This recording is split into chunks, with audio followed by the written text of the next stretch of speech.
हाँ दोस्तों, UCO bank ने अपना ईमेल सेंड कर दिया है। यूको बैंक ने अपने सारे कैंडिडेट्स को ईमेल सेंड कर दिया है जो कि रिलेटेड है उनके रिक्रूटमेंट के बारे में। उन्होंने यूको बैंक ने अपना डीवी का डेट आउट कर दिया है। ओके, सो इसी को आज हम लोग थोड़ा डिटेल से देखने वाले हैं। पहले मैं आपको ये बता दूं कि ये ईमेल जो है कब आया है। ये 16 अप्रैल 2022 को आया है। ओके, और इस जो ईमेल है, इस ईमेल में बहुत सारी जानकारी दी गई है जो कि किसी भी बैंक के कैंडिडेट के लिए बहुत ही हेल्पफुल है। और शुरू करने से पहले मैं आपको इतना ज़रूर बता दूं कि बाकी कैंडिडेट जो हैं अपने ईमेल अप्रैल लास्ट तक या फिर मई फर्स्ट वीक तक एक्सपेक्ट कर सकते हैं, क्योंकि ये अलग अलग बैंक अपने कैंडिडेट्स को अलग अलग ईमेल भेजते हैं। तो यूके बैंक जो है इन्होंने अभी अपना भेजा है, बाकी बैंक्स का मुझे नहीं पता है। अगर आप किसी और बैंक में सेलेक्टेड हुए हो और आपके पास ईमेल आया है तो आप प्लीज़ मुझे कमेंट बॉक्स में जाके जरूर इन्फॉर्म करें। मैं उस पर एक अलग से सेपरेट वीडियो जरूर बनाऊंगा।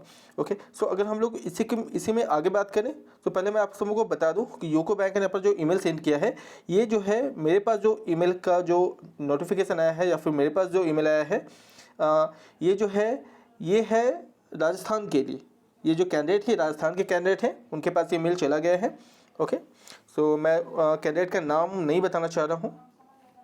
हम लोग आगे देखते हैं इसी वीडियो में। सो अगर हम इस बारे में देखें तो ये जो है क्लर्क 11 के अंतर्गत यूको बैंक जो अलॉटमेंट करने वाला है उसके बारे में दिया गया है। ओके, और इसमें जो सबसे इम्पोर्टेंट बात है वो मैं आप सबों को बता दूं कि इसमें जो है जो डीवी का डेट है वो है 21/5/2022। इट मीन्स कि लगभग एक मंथ से ज़्यादा का वक्त दिया जा रहा है आपको डीवी के लिए, डीवी के डेट के लिए। और इतना ही नहीं, अगर हम बात करें इसमें और भी जानकारी की तो आगे हम लोग देखते हैं।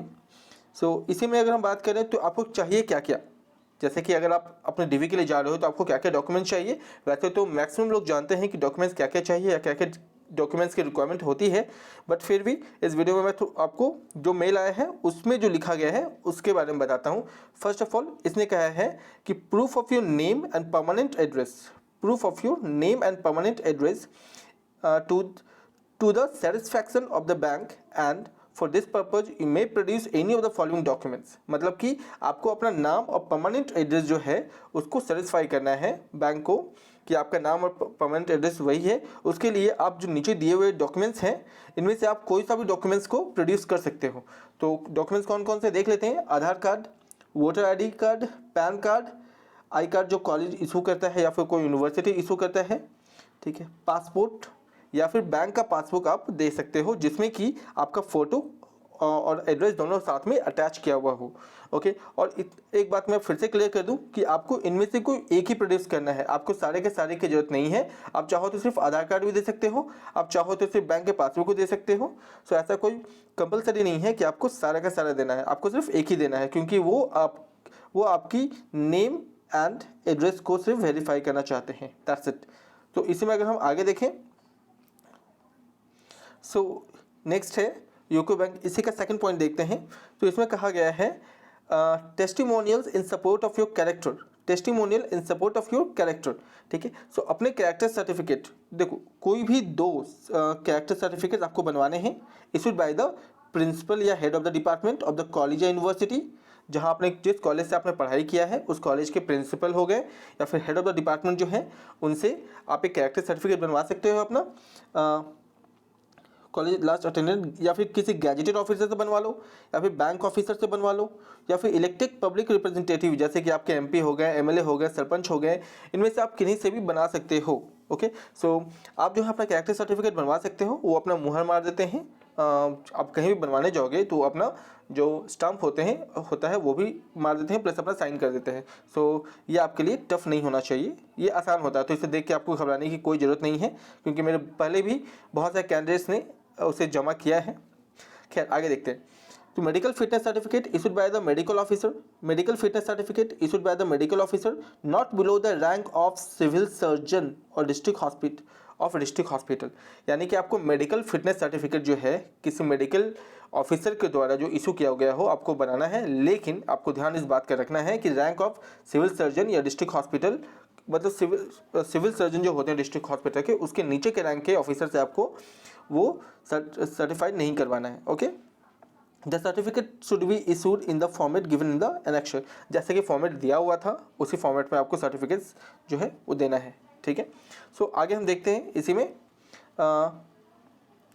सेटिस्फैक्ट्री एविडेंस ऑफ द, अच्छा इसके पहले मैं आपको ये बता देता हूँ कि जो मेडिकल सर्टिफिकेट की बात है, ठीक है, तो इसमें आप दो तरीके से मेडिकल करवा सकते हो। पहला, आप जिस भी स्टेट में रहते हो या फिर आप जहाँ भी रहते हो वहाँ का जो सदर हॉस्पिटल होता है जनरली, जो कि गवर्नमेंट हॉस्पिटल होता है, आप वहाँ से करवा सकते हो अपने सारे मेडिकल टेस्ट, या फिर वो जिस उनका जो टाइप हॉस्पिटल्स होते हैं सारे बैंक का, वो उनका लिस्ट जारी कर देते हैं, आप उनसे कांटेक्ट कर सकते हो और ये पे 1-2 दिन पहले जा करके अपना मेडिकल टेस्ट करवा सकते हो और सारा सर्टिफिकेट आप डीवी के दिन सबमिट कर सकते हो।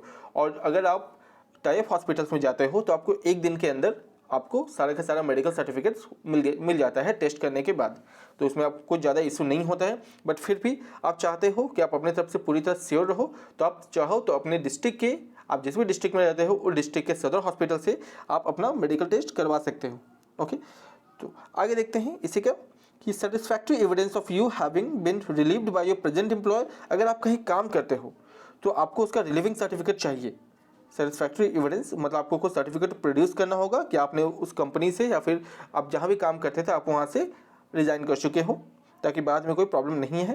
And declaration in writing that you are no longer in any gainful employment and that you are free to take up service in the bank. और आपको ये राइटिंग में चाहिए कि आप उसमें अब उस कंपनी में एम्प्लॉयड नहीं हो और आप सर्विस कर सकते हो बैंक में। सो अगर हम इसी में आगे बात करें तो इसमें लिखा हुआ है नंबर 5th पॉइंट कि declaration that no court case is pending against you, कि कोई भी कोर्ट केस आपके खिलाफ पेंडिंग नहीं है। And you were never convicted by the court of law, और आप कभी भी किसी भी तरह से सजा नहीं पाए हो या कोई भी आरोप आप पे सिद्ध नहीं हुआ है, तो ये भी आपको चाहिए होगा। ठीक है, अगर वैसा कोई होगा तो ऐसा कोई पेंडिंग केस आपका है तो ठीक है। आगे नेक्स्ट नंबर 6.6 पे आते हैं। इसमें है you should produce at the time of verification of document certificates in original with 2 copies of each। आप जितने भी सर्टिफिकेट्स आप लेके जाओगे इसके अनुसार आपके पास सबका 2 कॉपी होना चाहिए, 2 copies of each certificates. Okay, और वो सेल्फ अटेस्टेड का मतलब होता है कि जेरोक्स में आपका खुद का साइन होना चाहिए। तो ये कोई पंगा नहीं है, आप वहाँ जाके भी कर सकते हो। ठीक है, क्योंकि जब मैंने IBPS PO का डॉक्यूमेंट वेरिफिकेशन में जब मैं शामिल हुआ था उसमें सेल्फ अटेस्टेड वहीं पे करवाया गया था, तो वो कोई इशू नहीं है। ओके, आगे देखते हैं self attested in proof of your educational qualification, date of birth, caste, physical challenged, ex-serviceman experience certificates if any issued by the competent authority along with the 1 copy of your passport size photograph taken now or within the last 3 months। आपका जो photo होना चाहिए वो अभी या फिर 3 month पहले लिया जाना होना चाहिए। वैसे बहुत सारे कैंडिडेट्स बोल रहे थे कि आपने जो फोटो अपलोड किया है मेंस एग्जाम के समय आपको वही फोटो चाहिए 10 या 12 कॉपी। ये कुछ दिन पहले मैंने देखा बहुत सारे कैंडिडेट्स ऐसा बोल रहे थे, तो उसके बारे में मैं श्योर नहीं हूँ। अगर आप किसी सीनियर से पता कर सको तो ये आपके लिए बेहतर होगा। तो इसी में पॉइंट नंबर 7 देखते हैं हम लोग। तो पॉइंट नंबर 7 है candidate belonging to SC/ST OBC physically challenged ex serviceman category must submit attested photocopy of SC/ST physically challenge certificates. जो भी सर्टिफिकेट आपको अथॉरिटी जो है आपको सर्टिफिकेट्स प्रोवाइड किए हैं उस सर्टिफिकेट्स का आपको एक कॉपी वहाँ सबमिट करना होगा। और यहाँ पे स्पेशली मेंशन किया गया है in case of candidate belonging to OBC category. अगर आप OBC कैटेगरी से बिलोंग करते हो तो जो सर्टिफिकेट है उसमें ये स्पेसिफाई किया होना चाहिए कि जो कैंडिडेट है वो बिलोंग नहीं करता है क्रीमी लेयर से। ठीक है, अगर आप अपना OBC का सर्टिफिकेट बनवाओगे तो उसमें ये क्लियरली नीचे मेंशन रहता है this candidate does not belong to the creamy layer. Okay, so ये आप सब अपना जरूर चेक कर लीजिए। और फॉर्मेट सेंट्रल फॉर्मेट के हिसाब से बनाना होता है, तो वो क्या है क्या नहीं। अगर आप पॉसिबल हो तो आप किसी सीनियर से वेरीफाई करवा लीजिए कि ये फॉर्मेट चलेगा या नहीं चलेगा। नेक्स्ट इसी में आगे लिखते हैं कि सिविल पोस्ट सेक्शन, ठीक है, मतलब कोई OBC जो है उसमें आप क्रीमी लेयर में नहीं आना चाहिए। OBC candidate must produce OBC non creamy layer certificate issued on after 1 जनवरी 2021 के बाद आपका सर्टिफिकेट बना होना चाहिए। ठीक है, 1 जनवरी 2021 के बाद का आपका सर्टिफिकेट बना होना चाहिए।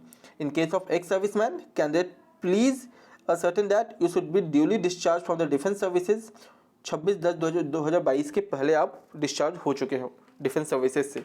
ओके, तो अभी भी टाइम है उसके लिए बहुत सारा। उसके बाद इसे मेंशन किया गया है, स्पेशली मेंशन किया गया है कि you have to bring 3 envelopes, आपको 3 envelopes लाने हैं। The name and the address of person who have issued character certificate to be written in 2 envelopes, कि जिस पर्सन ने भी आपको कैरेक्टर सर्टिफिकेट बना के दिया है, certificate to be written in 2 envelopes, 2 envelopes में उनका नाम होना चाहिए। क्योंकि ऐसा क्यों कराया जाता है इस बारे में मैं आपको बता दूं कि आप जो इन्वेलप वहाँ पे करोगे, आप जो एड्रेस डालोगे वहाँ पे, जो भी आपको कैरेक्टर सर्टिफिकेट बना के दिए हैं, तो उनके पास एक लेटर सेंड किया जाएगा बैंक की तरफ से और उन्हें उसका रिप्लाई करके देना होता है। ऐसा एक मेरे फ्रेंड ने बताया था जो कि लास्ट ईयर ज्वाइन किया है IBPS क्लर्क में।